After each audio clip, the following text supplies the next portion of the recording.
5:30. It's we need to reserve a little bit of time at the end of the meeting to talk about the final items on the agenda of the main meeting this evening. Proposed form of gun legislation. So we need to prepare as a group for that. I think save like 15 minutes towards the end of this meeting to have that conversation. So, Manager Neal, turn it over to you. We've got one topic to discuss other than what I just mentioned. Thank you, Your Honor. Call first, please.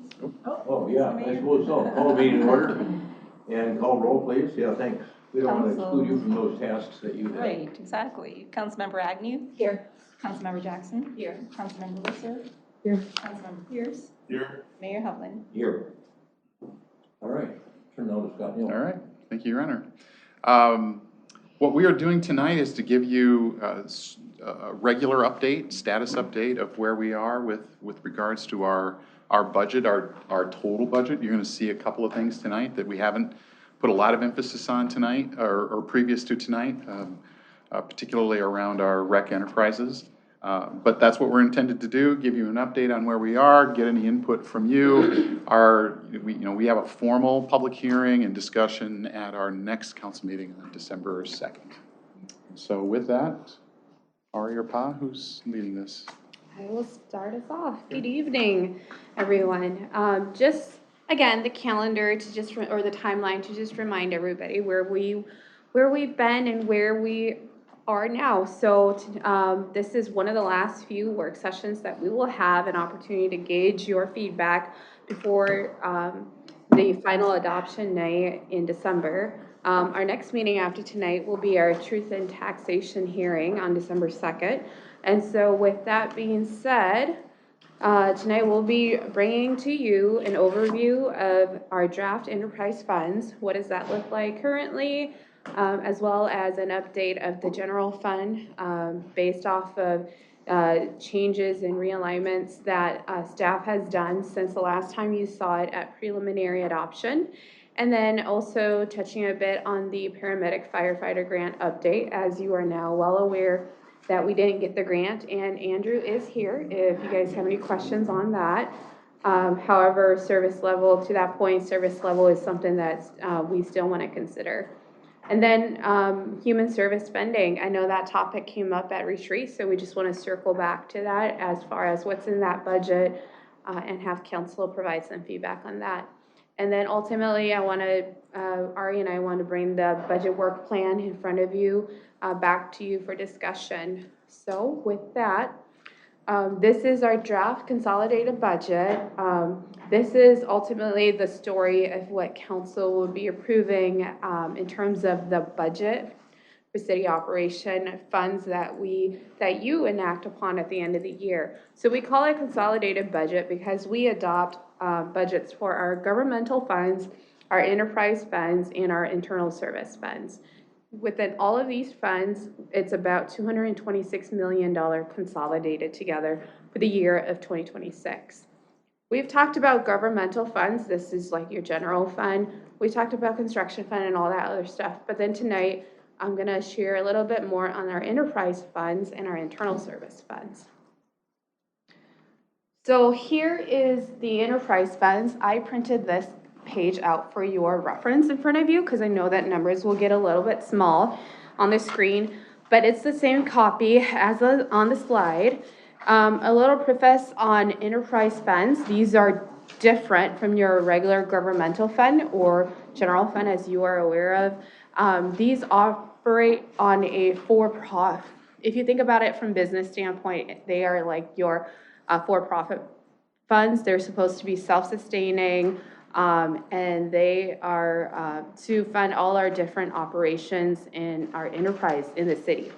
So with that being said, they also have, liquor is also up there with a budgeted transfer to support some of these funds that are has been having a negative change in net positions. And so therefore this year, general fund is also supplementing for some of these transfers for these enterprise funds as well. Keep in mind that even though the estimated ending balance, some of them may look good, that is because there is a net investment in capital that is on the balance sheet, as well as Edina law. So it's not truly like your unrestricted net position. These are really restricted to those purposes. With that, I also printed this Go on back the, to that other slide, yeah. please. Can you just walk through the utilities fund for us? We always think that's a moneymaker for us, and to explain Yes, so what's the, happening and why our net position is down yes. $11 million, just by way of example. Yes, I can do that. So this utility feds, the revenue top side is projected using the most recent utility rate study that was approved by you in the last time we did the utility rate study, not the one that's currently have been discussed. With that being said, a lot of the component of the utility feds, that's the main driver for the deficit in that position, it has to do with capital outlay. As you can see that there is $25 million budgeted for capital outlay per the CIP for 2026. So there's, Go ahead. I was just gonna say, there's years where we have larger capital projects, and this would be a year where we have larger capital projects. Correct. So just using that one as an example, what's the net budgetary impact on the overall budget? How do you make up the shortfall? You would then eat into your fund balance from previous years. So I didn't show a beginning fund balance or beginning net position. I should have called it out, but then with it being a more expense over revenue, we're looking at a negative change in net position of 11.2 million estimated. So this will then tap into the utility funds fund balance. And that may have been planned. Correct. So, you sometimes you save up and then we have a larger project that ends up eating into that fund balance. I'm not sure on the specifics of that fund.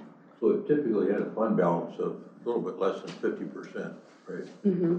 Yep. Does that remain stable, or is that some of these changes in net position causing the fund balance to go below what we traditionally have for a fund balance? Yeah, that remains stable, but then like how, going back to other discussions that we've had around the utility funds, projecting long-term, it would not be sustainable due to the continued capital improvements that we have planned. Therefore, when we take a look at particularly the utilities fund, we also have to look long-term capital planning wise as well to make sure that we project far enough to make sure that we sustain that positive fund balance for those years that we tap into it, like how we are projecting in 26. Hence the reason for the utility rate study we've been under. Exactly. Could you do that with the liquor fund as well? We could. The thing is, the liquor fund, it does have a fund balance, and again, I should have showed it, but with the liquor fund, this budget that we have in front of you, it's tapping into fund balance, of course, in 26 as it's projecting a deficit net position. And so therefore, it is eating into fund balance. We could do that for into the future, but keep in mind for the liquor operation, I don't have any capital plans for it. It is one of the enterprises that I do hear from people concerned about the falling profitability and what is the plan if this, because I think for the past 3 years, we have seen a decline in profits. It could be longer than that. And, it has come up, what is the plan for exiting the liquor business? So I just wanted to raise that. Like, should it become not profitable, you mean? Right, well, or how could it become more profitable? What are we doing? Richfield tends to be more profitable in the way they do it. What are they doing that we are not? That kind of thing.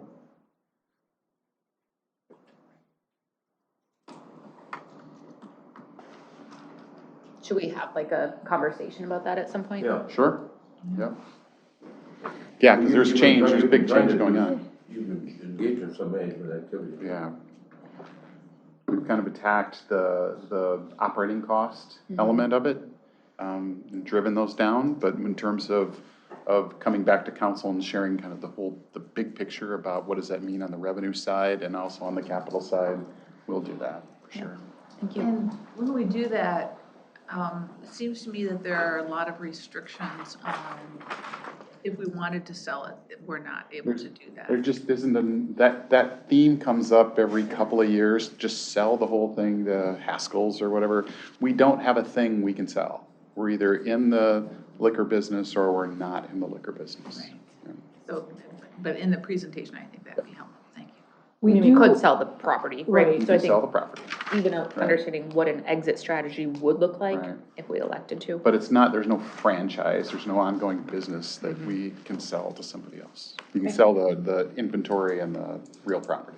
It is worth noting here that one thing that we're doing different as part of that plan that is shown on your sheet is that we've typically assumed a $1 million transfer.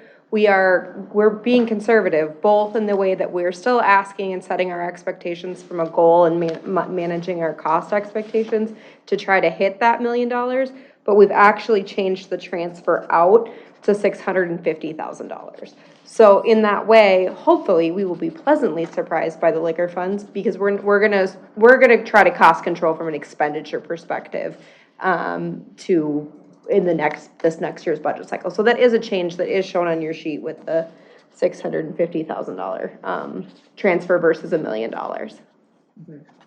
And I think because we're having that conversation, I know we've had a couple of data points on this previously when we were talking about cannabis, but we continue to get asked as a city, like, why aren't we getting into the business of it? So given that we're talking about liquor operations, I would love to even have just like a one slide of why we're not looking at cannabis, or however we want to phrase that. I think that would be a good data point to include in the overall story. Yeah, We'll do it. thank you. Any other questions on the enterprise funds budget for 26?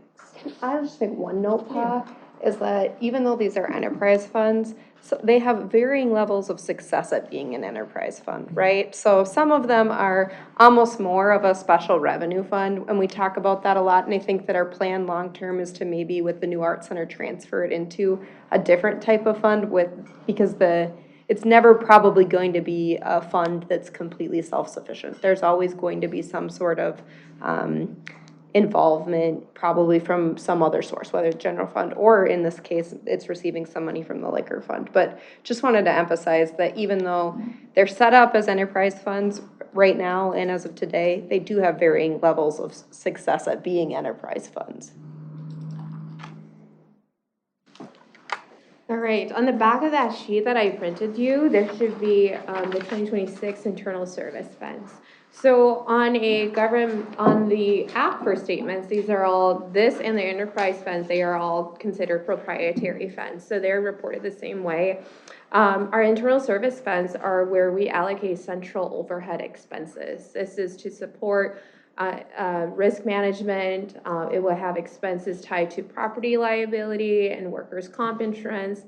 We'll have equipment operations. This is expenses related to maintaining our vehicles and equipment, to IT expenses, and facilities management expenses to maintain and operate facilities. So as you can see here, these funds here we have been budgeting for them, and then how they get their main source of operating revenue is to be charged out to the departments that use these resources. And therefore, these have served as areas of funding certain projects that you'll see in a later slide that we have been able to tap into as we charge them out to departments. And sometimes we'll have surplus in there that allows us to tap into them as reserves. I hate to go back to the prior slide again, but just quickly. Yeah. If you wouldn't have transferred out the $650,000 from the liquor fund, where did that go? The $650 from the liquor, that goes to support Centennial, Edinburgh, it goes to support Arena, Braemar, and Art. Did I get that right? Centennial Lake Park, the Arena, and Art. Yeah. For those that are part of the transfers in? It is, yes. So when you're looking at You had about a net $500,000 profit if you wouldn't have sent the money out to those other entities. yes. You know, with some of the losses there. Yeah. That is correct. Since we came back to that, so the question I have,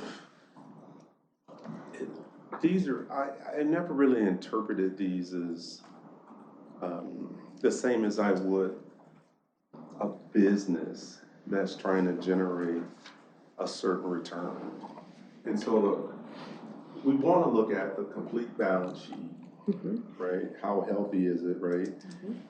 But the question really is, how much money do we need to make to really justify having it? That's right. And so is a $650,000 return a good return for that or not? Because all we're really doing is taking whatever the profit is, and this isn't in totality, but it is going to fund other needs in the city.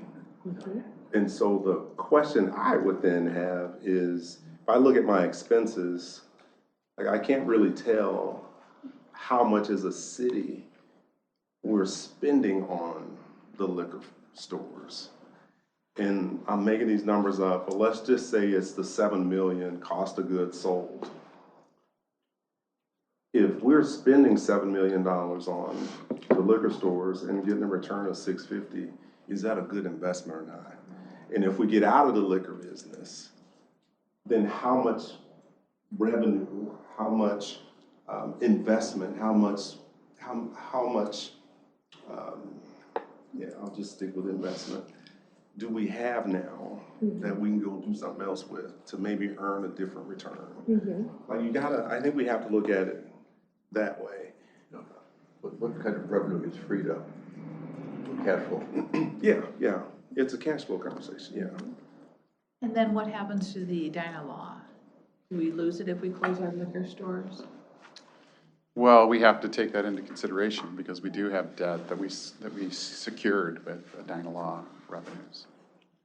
I don't think are you in a position to talk about that tonight? I think we're in a, if I was to take, because the Edina law takes all the enterprise funds and then it then calculates against that. So if we remove one piece of the pie, then the pie just gets smaller to allocate that Edina law basis upon.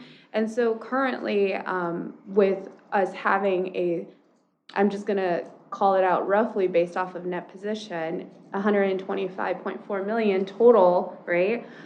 This is just your total net position. It doesn't break out the unrestricted and restricted. So it's hard to say how much is tacked on for Edina law or that we need to save aside for that. But then in a totality, all these enterprise funds helps us utilize that if we ever need to in the future. If we looked at the, go back to the liquor store again, if we looked at the balance sheet, following up on what James said, we looked at the balance sheet and we saw what the inventory was. I mean, do we get any sense of what the value of the inventory is or what the value of our real estate is? I will have. Question Kate raised. Yeah, I will have to look at it. Why don't you give us the balance sheets on all these enterprises? So we can look at those individually too. The most final balance sheet would be, I would refer to the ACFR as that is the most audited available balance sheet. I can provide you as an interim version for 25, but again, we reconciled through year end for the best purpose, so, but I can work on it. Sometime in the first quarter of 2026, you can get us. Correct, yeah.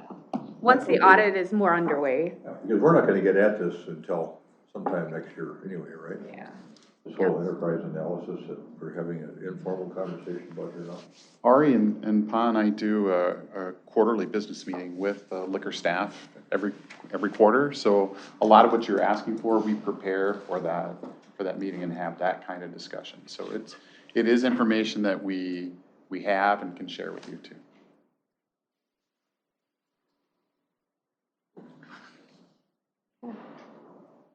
Like over, I'm gonna look at Graymar Field, where we lost $250,000, a little bit more, 250,000. You know, has anybody looked at what the situation would be if we went to a hard hard-sided field, Braemar Field, instead of a soft-sided? No. We're paying $35,000 a year to take it up and take it down, $70,000 a year right there. Something like that. The electricity in there must be unbelievable. Gas. But when we built the facility, we kind of locked ourselves into this operating model because we don't have fire access all the way around it. So we can't meet fire code with the building the way it is and have a 12-month facility that doesn't come up and come down. On that footprint, we've got land around it, but we don't have. Right.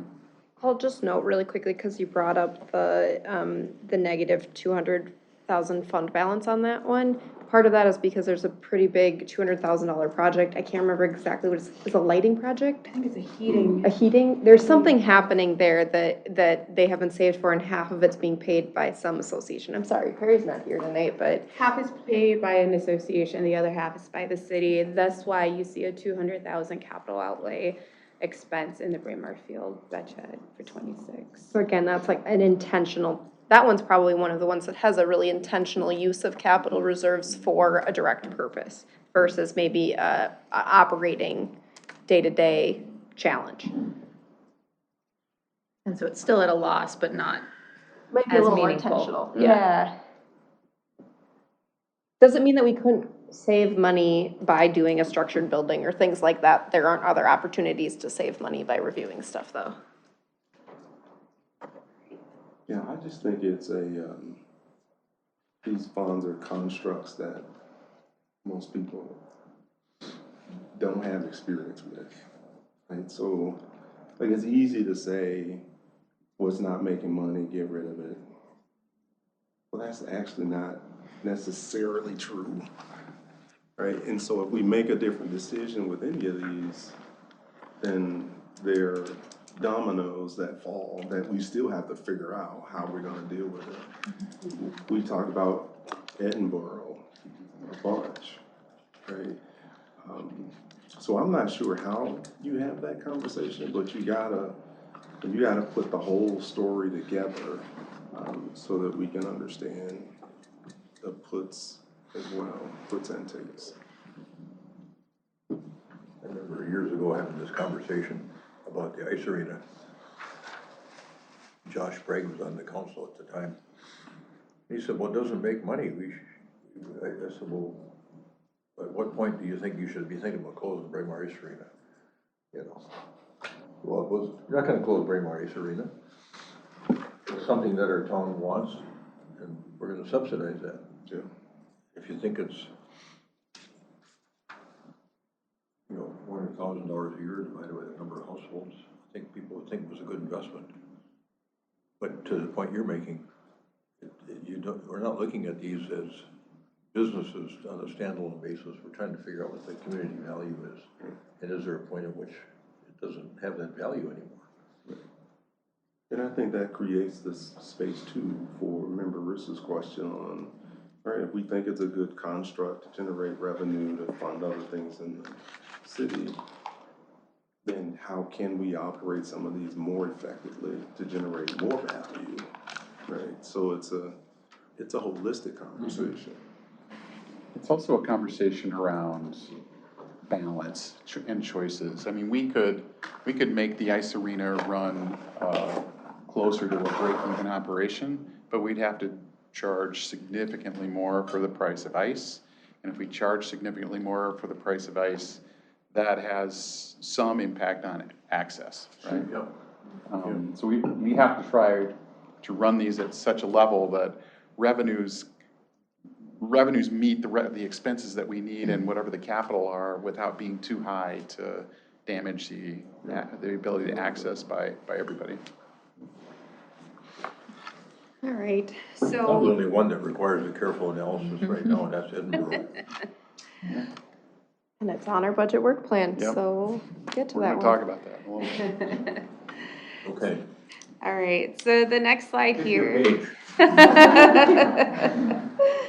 So the next slide here is, again, to tell a story of the adopted budgets that you have enacted upon since 2024.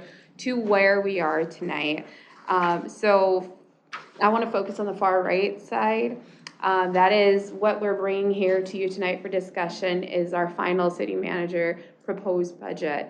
As of the prelim, you acted on an 11.3 preliminary levy for 26 and a 9.25% for 27. We're coming here to you tonight that we had refined the budget and we were able to stay below the preliminary number, keeping in mind the priorities based on what council had discussed prior on continue the growth of our public safety services.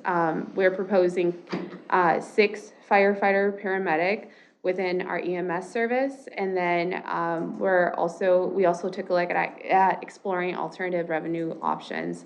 Therefore, we're bringing to you a 8.96 as the final city manager proposed for 26, and a 9.34 preliminary 2027 or projected 27 number.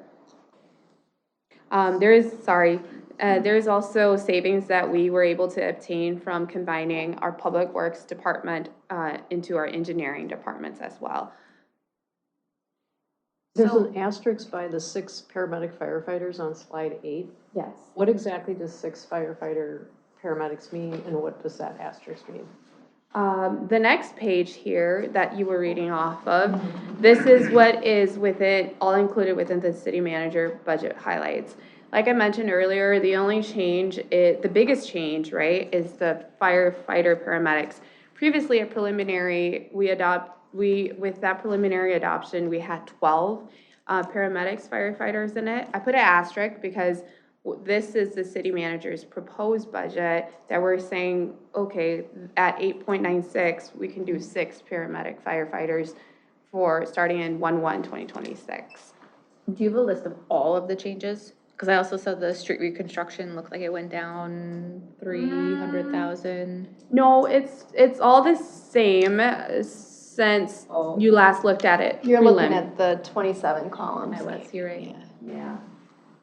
So, okay, we cut 6 firefighter paramedics from the budget last year. And so essentially all we're doing is treading water and replacing those 6. Am I reading that correctly?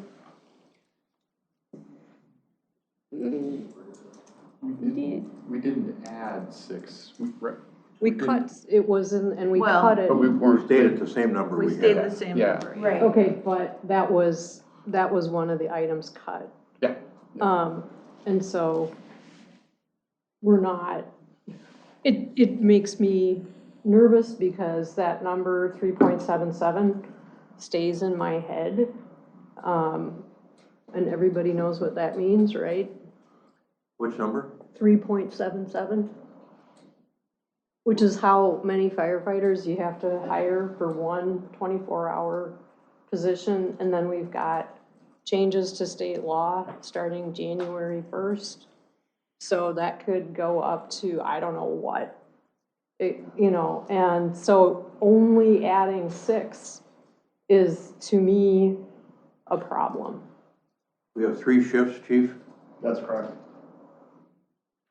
and you had 1 firefighter per shift. What does that do? Sid Moore, I can't clarify your question, but add 1 per shift, what does that do? Or how does that help? As opposed to adding 2 per shift? Part of the conversation that we've had today is really explaining that this becomes a local decision of how we operate. So we can make a really great case, and we did through the SAFER grant, that there's a need for 18 firefighters today. But understanding that the local levy has its own impacts. And so how do we get there? Part of the recommendation that you see here is based on the belief that there needs to be a slow and continuous build. If we choose to go for a more shot in the arm, there is an option, I think Paul will get to it, for what happens if we did a option 2 or option 3. There's other options. But my recommendation continues to be 6 paramedic firefighters. This isn't a one-time fix. This will be continued conversation to slowly build towards this, understanding that we had a setback last year that Councilmember Risser is talking about, where this is pushing it back. In a perfect world, we'd hire 18 today. But we understand that there's impacts both ways. So the recommendation has been and continues to be budget for 6 positions, apply for the SAFER grant again next year. If we don't do that, come back and look at another 6 additional positions in 27 and apply for the SAFER grant the following year, trying to find other ways to find federal funding. It's not a perfect solution. There's no guarantees, just like we had today, but that continues to be staff and city manager recommendation. Does the 2027 numbers on the previous page show an additional 6 firefighters then for 2027? No, that would just be the 6 that we added in 2026. So give us a rough idea of the $4 million between 26 and 27. I was, like, we do a 2-year budget, but give us an understanding of what those growth numbers represent. No, from 26 to 27, the 53 million to the 57 million, that's about $4 million additional. Look at the total levy down at the bottom. Yep. Yeah. Some of that is gonna be returning the construction fund. Remember, we deferred stuff from the construction fund 2 years, so that's about $2 million of the change. Yes. Then there's debt service that is also increasing. There's approximately 300,000. There's things like salaries and benefits and cost. There's a small inflationary assumptions probably made on most of our commodities. So when we're budgeting 2 years in advance for 2027. So there's probably going to be some, hopefully, conservative estimating. And then we'll come back to you in 2027 and we're going to try to be lower than this number because that's always our goal. But that would be some of the highlights of the differences. No big chunks of new programming or anything in the 2027 Not yet. proposal here, okay. So that's just basic inflation and stuff that we've talked about. Just for the record, I know we hire in 3s, and I would feel better if we did 9 instead of 6. I just want to put that out there. And if you're okay with it for right now, we do have some other pages that have a little bit more detail about what the difference is between those, which might help you a little bit later on. So if you're okay holding on we know we need to talk about the firefighter question. But this was just emphasizing, hey, we wanted to point out to you that the city manager's recommended budget only includes 6 paramedic firefighters. You guys are welcome to make that number different if you would like to recommend that. So with that being said, we were also asked to take a look at how to fund things differently rather than tacking them on to the property tax levy, right? So we took a look at 26, 27. These are the listing of projects aside from taking a look at our CIP stuff, and we decided to fund them differently. I called them out in the previous slide. We're doing all of these projects on our budget work plan, and we're funding it with construction fund reserves, public safety aid, the internal service fund reserves to general fund surplus. And again, these are projects that will be funded with these sources, which is a good use of these sources because they are one-time costs. They don't happen every year like how majority of the other expenses are. Therefore, these are projects that staff has recommended or will be planning on using with alternative fundings. Again, this is a snapshot. You've seen that. We got to go back to this firefighter thing. I'm sorry. This is really an important conversation. Ever since we've been talking about this and the chief's desire for 18 and this whole meandering conversation around 9, 6, 12, 18, I started thinking about this in the context of, well, wait a minute. Well, in terms of faster response times for Northeast Edina, that's not going to happen until we get a fire station across the street here. Fire stations are where they are. The chief said early on, the call comes in, they got to gear up, they got to travel somewhere. So for the folks in Morningside that had that, person I think passed away up there, who I'm told would have passed away anyway, what it got me thinking about was not response time, which I was kind of keen on, thinking about response time. I'm thinking more about outcome. We keep that data. You keep that data, Chief. And 10 years ago, we were #1 in the country in cardiac saves. So I want to know what the outcomes are, because I think that could help us figure out how many do we need to hire? Because if we're gonna, you know, was your argument that you wanted to go to 4 shifts? But if it was 18 guys, do you go to 4 shifts, or what do you do? No, the conversation that we're having right now, there's 2 pieces that I've really educated on. And response time is certainly one of them, which is incredibly important. The other one is the weight of the response, how many people show up for a fire. And so a good example of this was on October 30th, we had the structure fire by the station at shift change. Yep. So we had all of our fire trucks full of people by chance because the shift was exchanging at that point. Right now, there's 2 fire engines right now currently that only have 2 people on them. And so adding these firefighters adds that weight into the current apparatus. It ensures our 3rd ambulance stays staffed, and we get firefighters in the back of the fire truck, which currently doesn't have staffing for. That's with 6? That's the purpose when I say 18 is doing all of these pieces, is staffing all the vehicles appropriately, which, you know, is not, it's hard to understand because we also talk about response time and the need to lower that, which comes with the physical location that you've recommended. The outcomes, you know, those are challenging. The data point that you referenced was 1 year through a CARES study. Our volume is low, so that was a year, I don't have the specific information, but you know, these are sudden cardiac arrests and the outcome based on that. That specific year, we were #1 in the country with like 6 or 7, you know, patients at that point. Last year was not a good year from that, but that's based on the number of people, and there's a lot of different factors in that, and I'd have to bring you that actual CARES information that you're referencing. But outcomes, we know, are better when the weight and the speed are both there. And so this is an effort, in the plan is an effort to continue working towards that, because when Station 3 is built, there will be a lot of impact with that, and we want to make sure that we have staff for speed and weight of that response. There's also the safety issue for staff. And that is something that I think about a lot.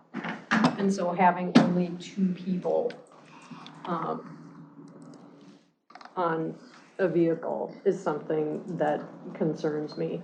So, you know, I think that's an element we need to bring into the conversation in addition to the numbers that we're talking about.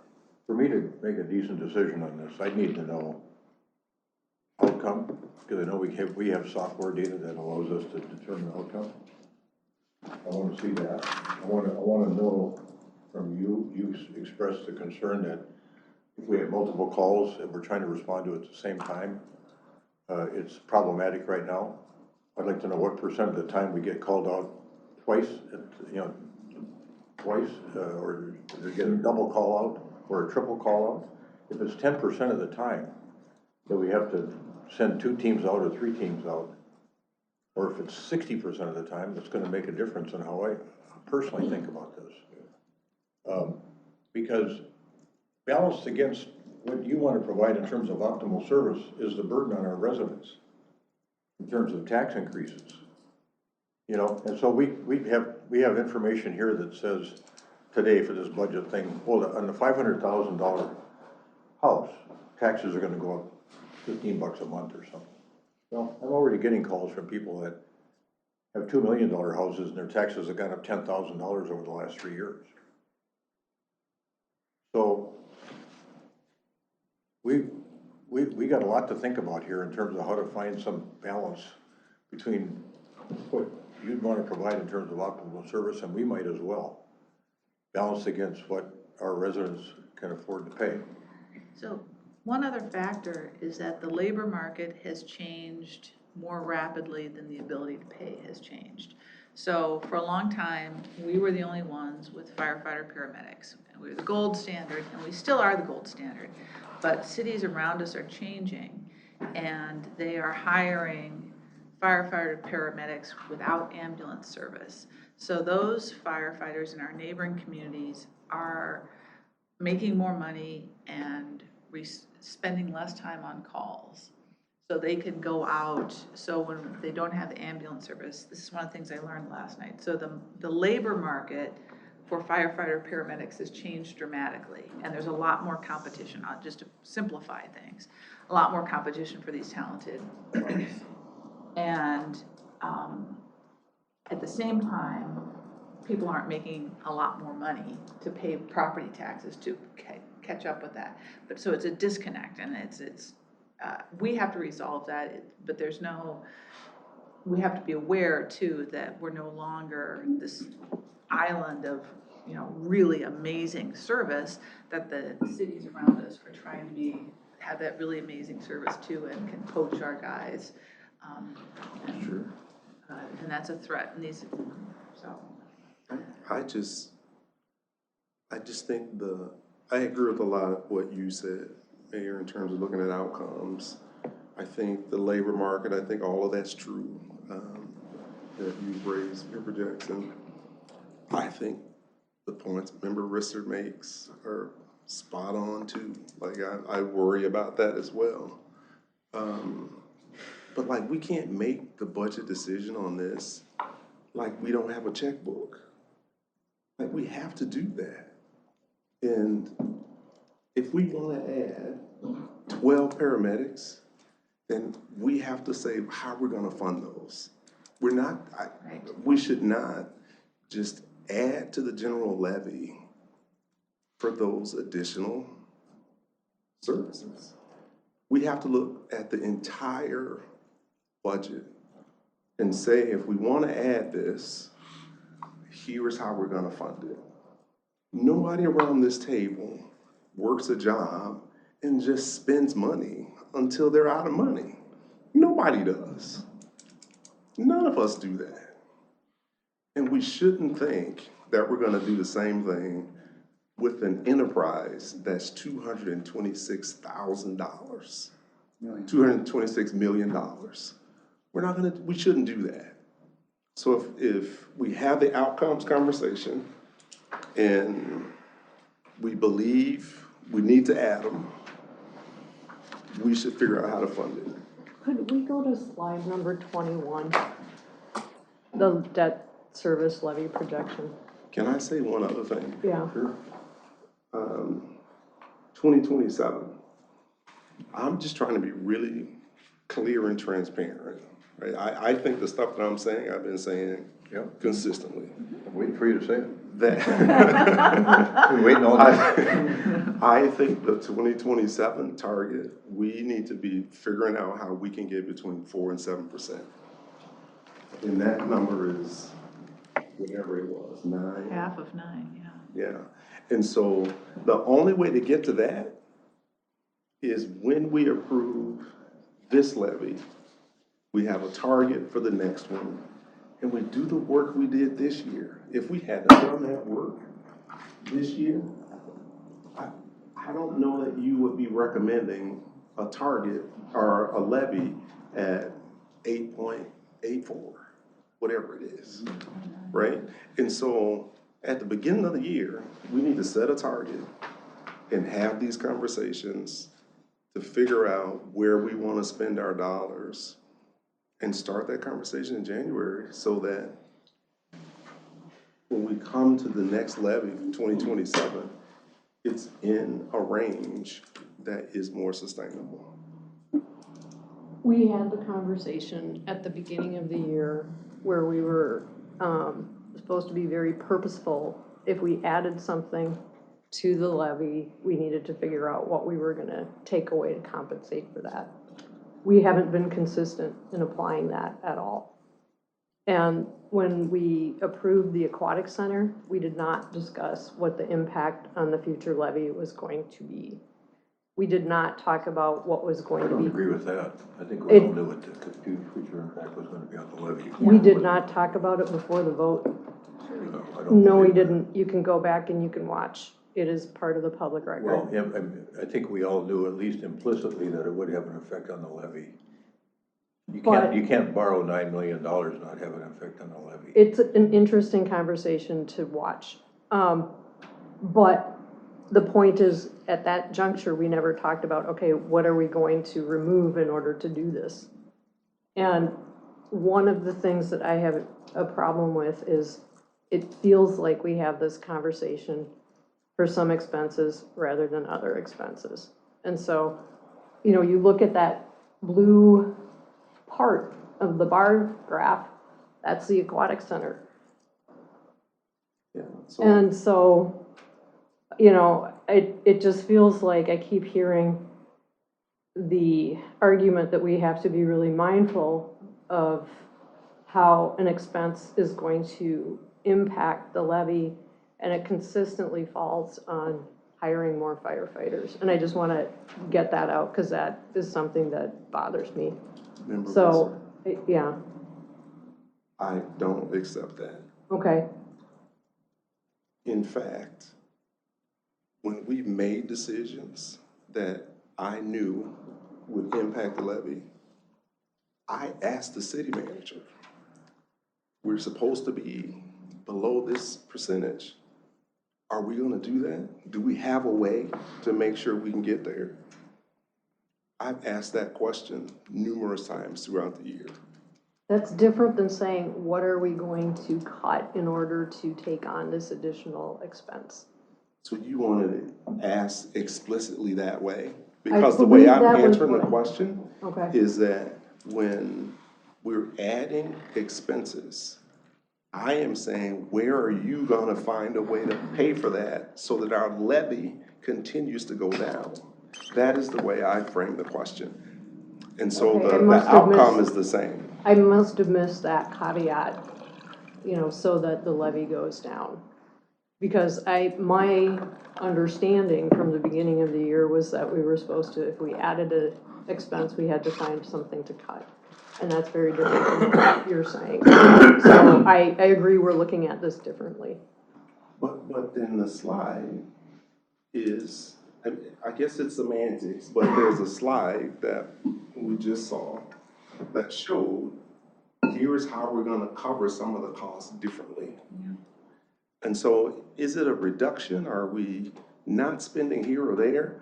I'm certain that there are things in here that a decision is made to not do certain work. But this is the way the question is being answered. And so I'm only pushing back because I'm pretty sure I could put a t-shirt on that says, here is what my desire is for the budget.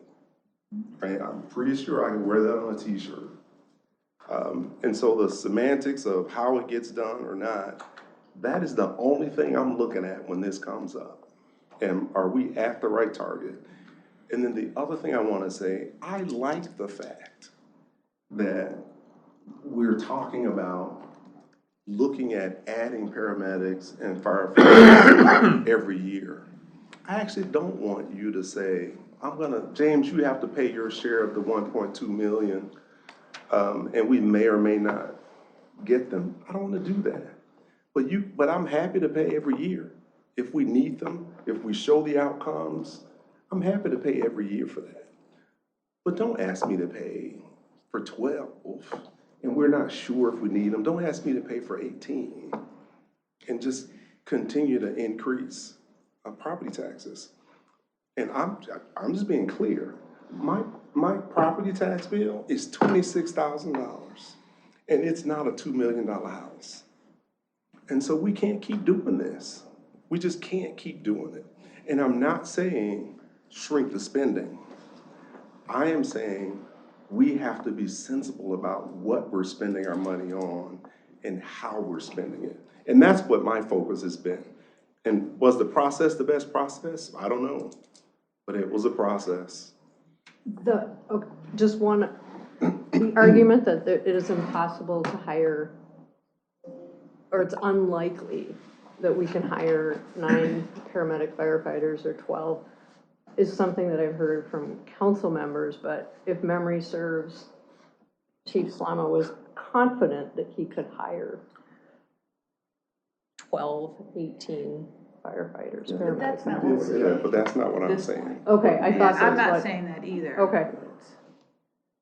It has definitely become more challenging, but I'm confident that we can find and hire the right people through our process. We could move on. I just want to say, the reason the firefighters it's so difficult is because it is 3 people, and they come with training. They're very, very important, and they're outstanding at what they do, but it comes in big chunks of money, and it's very hard to find $3 million of cuts to compensate for hiring. That's 18 firefighters, so, whatever it is for 6, it's still, to compensate for that, you have to fire a lot of other people, because they're very, very important. We're happy to pay for them, but to replace it in the budget is extremely difficult, because it isn't 1 firefighter, it's 3, and they come with a lot of expense. It's worth it, but it's not a small amount. And that's why it makes it such a difficult conversation. Right. And therefore, in addition to what we're proposing tonight, or sharing with you tonight, is options, right? So option 1 is city managers propose with the 6 paramedic firefighters. The impact of this will be a 8.96% levy increase.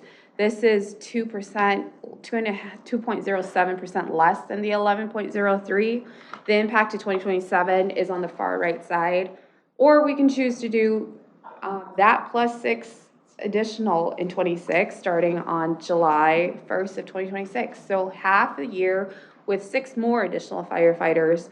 The impact will be a $10.56 increase on a monthly $500,000 home property tax bill, which is 9.86%.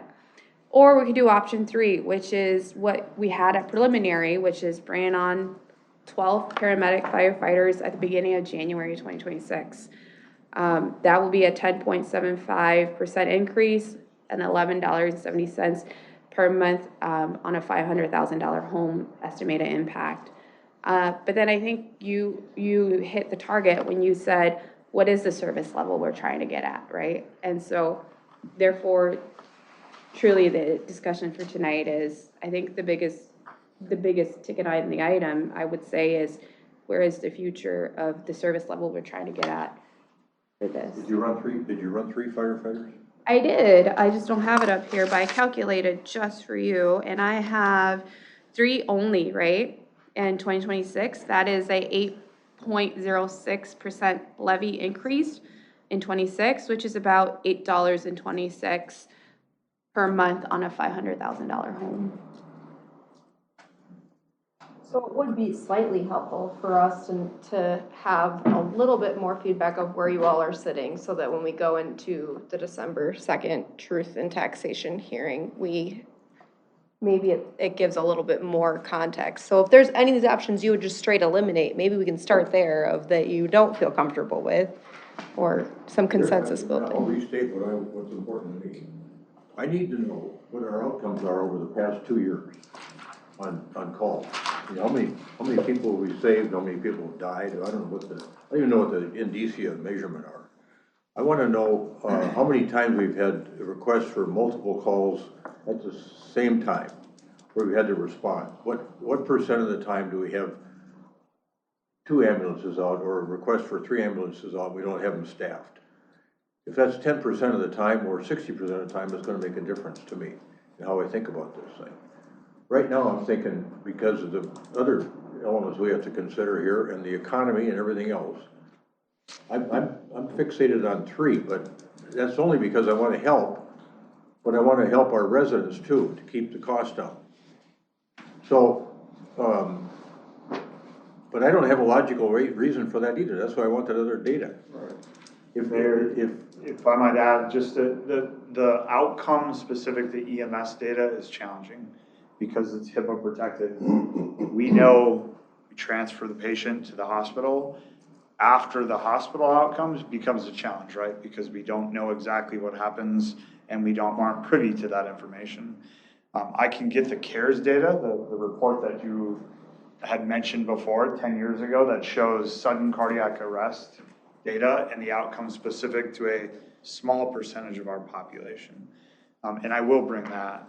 The overlapping incident data I have right now, for 2025 this year, 33% of the time, there's been 2 incidents at the same time simultaneously.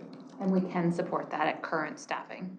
We can, as long as they're EMS. If it's, the structure fire that we talked about on October 30th, that a single family home would have said we needed 17 people.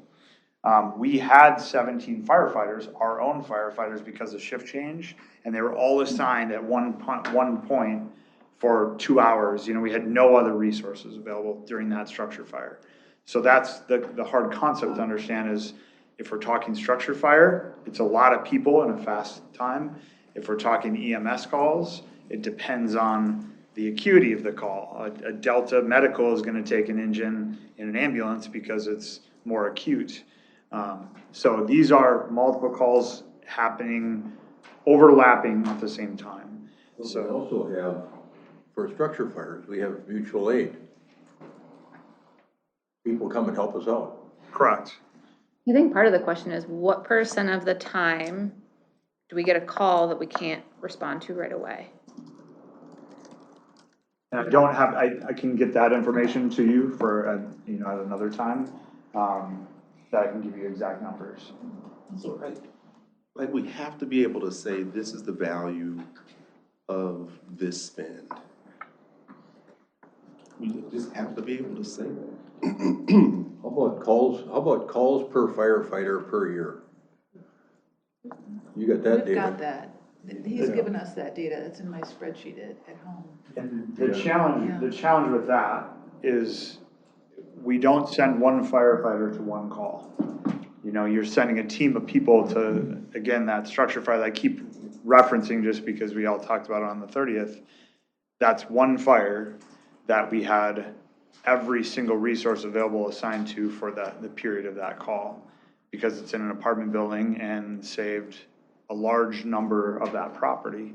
And so that's one of the difficult pieces is we tend to think if I hire one firefighter, now they can go do all this work, but they work in teams based on the high risk and high acuity of the response. So how do you answer the question of the value then? You said no a lot. Yeah, we're trying to figure out the demand for service. Yeah, right. That's what we're trying to figure out. So again, I said no for the value of that. I think that's based on, that speed and weight of response that I'm recommending based on national standards and the fact that our speed and weight of that response. And that's. Can we get a kind of an overview of what those metrics are today and how they will change with? Yes. Correct. I'd be happy to do that. The challenge that I've had is I really hear from the council and residents that we want the best service. And we often say we have the best service. And what I've been communicating is just facts based on this is how we respond. We don't have full fire engines when we're responding. Yeah. We have a great paramedic service, but we are shutting down our 3rd ambulance right now, and I don't recommend it. And so making these changes and recommendations towards staffing is to offset these changes along with our growing call volume overlay, and this all becomes a local decision. That's where I think the value is. Yeah. But I think I'd be happy to bring back what that impact is, what would happen under these, the different staffing models. So one thing I'd like to see is if we're looking at building a 3rd fire station in 2028, is that sort of the dream date or 2029, something like that? Design. Well, come up with an imaginary date that we would have a fire station number 3. If all goes well and everything's wonderful and suddenly we have, then what staffing do we want to shoot for when that magical day occurs? Because we don't want to poach from our own fire station, right? We're going to need to have people here. It's probably going to be, I imagine, like the old Southdale 2, fire station number 2, maybe that's an auxiliary. Will it be a full fire station? But give us an idea of what full staffing would look like when we get that third fire station. Because then we can sort of say, well, we're going to be working towards this. The best way to spread out the cost is over this way. And then we can kind of have an end in mind. And then we stabilize for a while, and then we, readjust as time shows what that means for the community. And that standards of cover is what you're referencing, is what we have on our own department work plan for 26. We've had a lot of discussion this last year on just kind of setting the foundation for understanding some of the data, and I'm smiling that you remember 3.77 as a relief factor, and just all the different nuances that is an ambulance and fire response. And so that is a project we're tackling in 26 to give a better understanding, not only now, the past, the current, and the future, and what that looks like, and recommendations to go with it. So I've said a lot.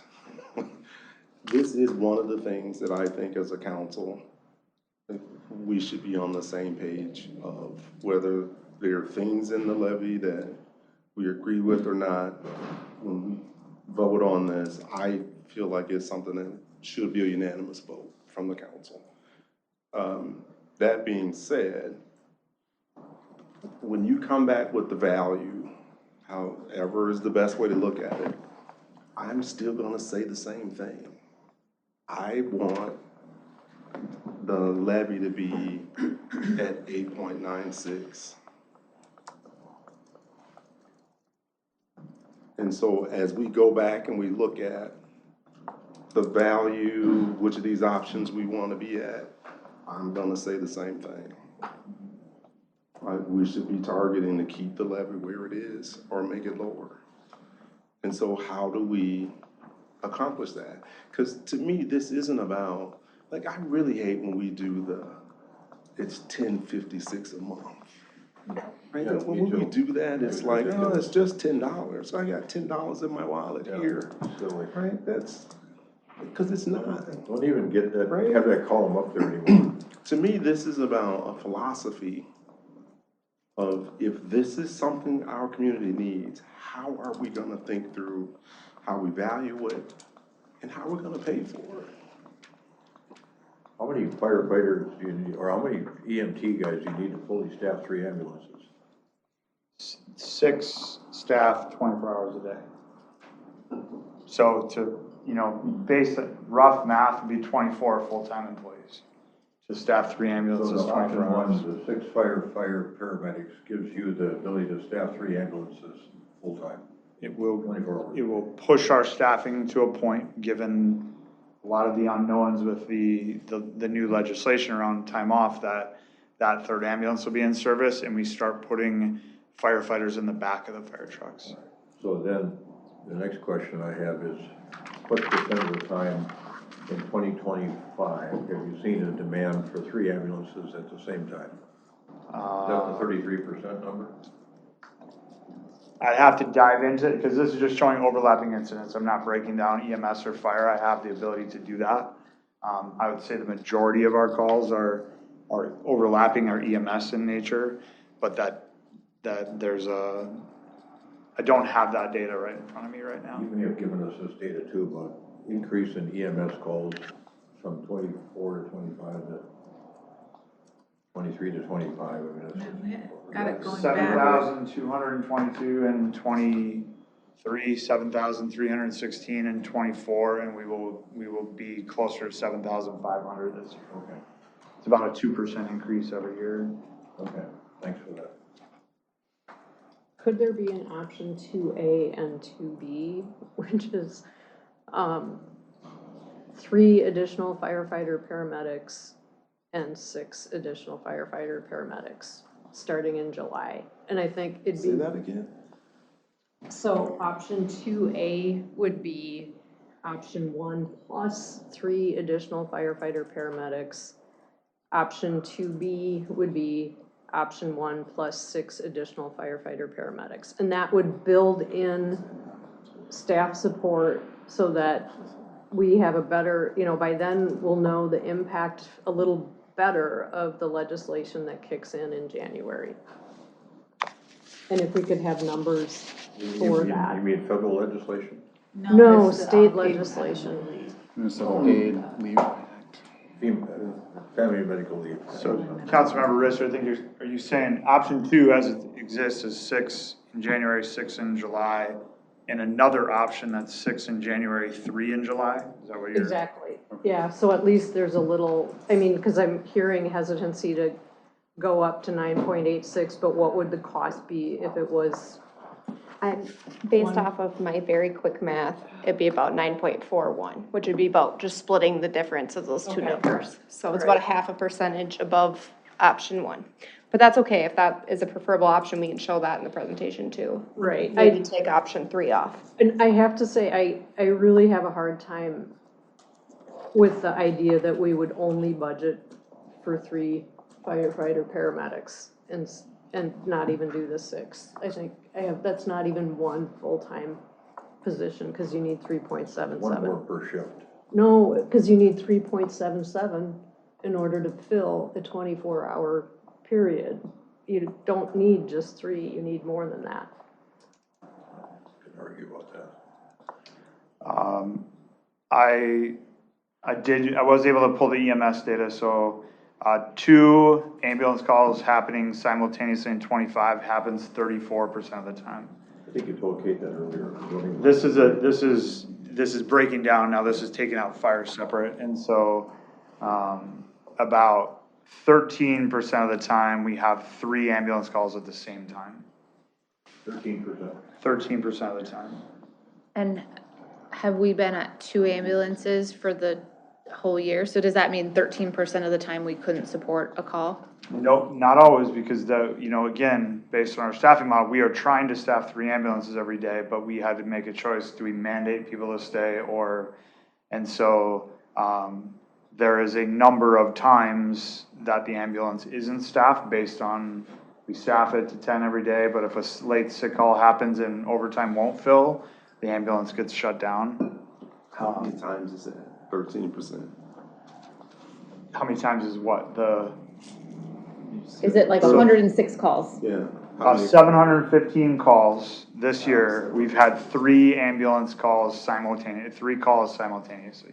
13%. 13% of the overall calls for 715 incidents.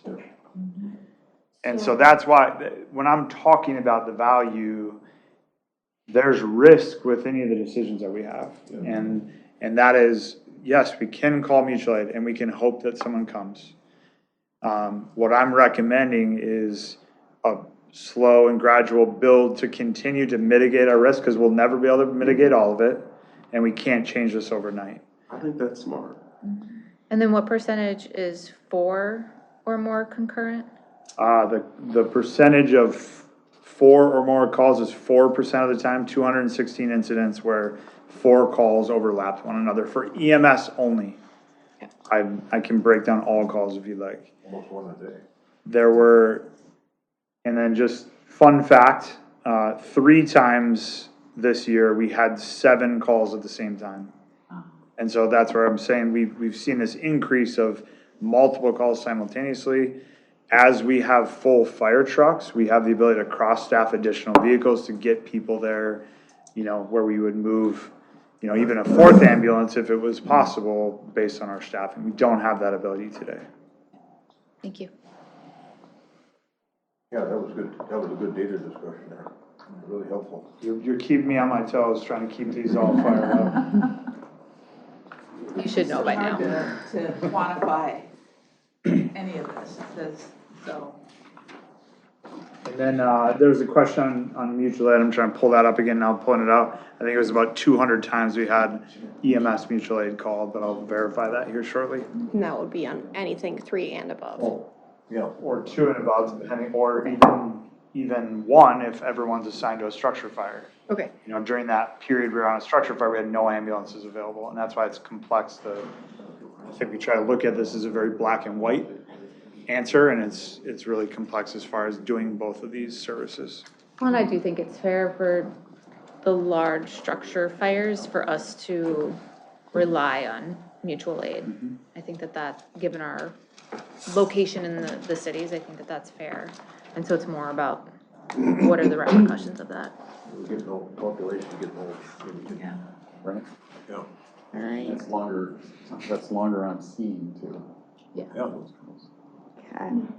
Well, I appreciate the feedback. We'll be back. Our truth and taxation hearing is on December 2nd. It sounded like Arnold Schwarzenegger there. I did. I'll be back. Back. And so with that, we'll also be providing a resolution just in case council does feel prepared to adopt the final levy that same night. Otherwise, council will have to adopt the final levy and budget on December 16th in order for us to meet state statute requirements. This is a gut feel from me, but I don't think you should be prepared to have us do a final levy on December 2nd. Well, we can always hope. Final question that was still open here was mutual aid EMS, how many times in 2025? We received mutual aid for EMS calls 149 times year to date. And fire, what, 200 something? Fire, that was total, I referenced 199 earlier, that was total EMS, so there's a number of mutual aid fires in there. Okay, we better talk about the meeting. Right. Do you want me to jump in for this, Jim? Yeah. Okay.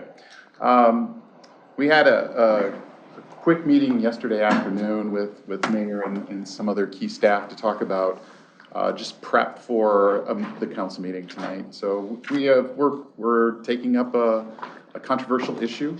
There's going to be people that feel strongly on both sides, all sides of that issue, and they're going to be in pretty close proximity to one another. So we just wanted to have some sense of what that could mean. There could be, I would expect there to be people concealed carrying tonight into our council chambers, and they can do that if they are licensed. But we can't prevent, under state law, we can't prevent open carry, concealed carry for licensed individuals in a public building. So we're asking for that authority, and we have asked for that authority from the legislature for a number of years. All city groups have, but we've never got it, and prospects of getting it are not very good this year too. So we just wanted to let you know we're going to be watching for that tonight. We're expecting everyone to be professional, but we do have a couple of additional police officers that are kind of in and around the building.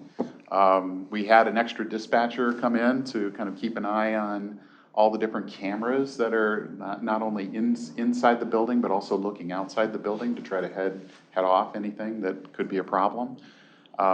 If we did have a problem, our protocol would be for the mayor to ask for a temporary adjournment, or just for the moment. We'll take you back into kind of the area off of the video room where we have the cameras and such, and we'll bring you back in when we can. I don't expect us to have to do that. We've only done that once before, at least in my time here. But we just want to let you know that's something that we're thinking about. We put this toward the end of the agenda so that if we had to adjourn, then we'd have this one outstanding item with Bill Neuendorf, and he says it can wait. It can wait, can't wait past December, or the December 2nd meeting, but could wait for tonight. Okay. Any? Sequence-wise, then I'll frame it up and then turn to Scott Neal, and then Scott will turn to Dave Kendall. Give us his legal opinion. And I've told Dave today to kind of lay it out, right? To be, to everything that he's talked to you about, kind of in the confidential memo stage, to share that information with you in the public setting tonight. So he's prepared to do that. Could his memo then be posted after the meeting so residents could see that, or is that not? It was already posted. Was it already? Okay. Oh, okay. All right. No, not his confidential memo. What? His confidential memo wasn't posted. Yeah. I guess I probably didn't see the original memo. Yeah. I mean, if we have something a document that we bring to the meeting and walk it on, you typically add it. I mean, you add like my prep memo, you add to the packet, so yeah. Okay. Should be able to do that. Thank you. So, I know you'll do this anyways, but please remind people that not to applaud or boo or anything. Remember, we got that kindness proclamation tonight. That's right. Good segue. Remind them of that. Yeah. All right, so that's all I wanted to share with you tonight before we got done there. All righty then. Thank you. All right, we stand adjourned.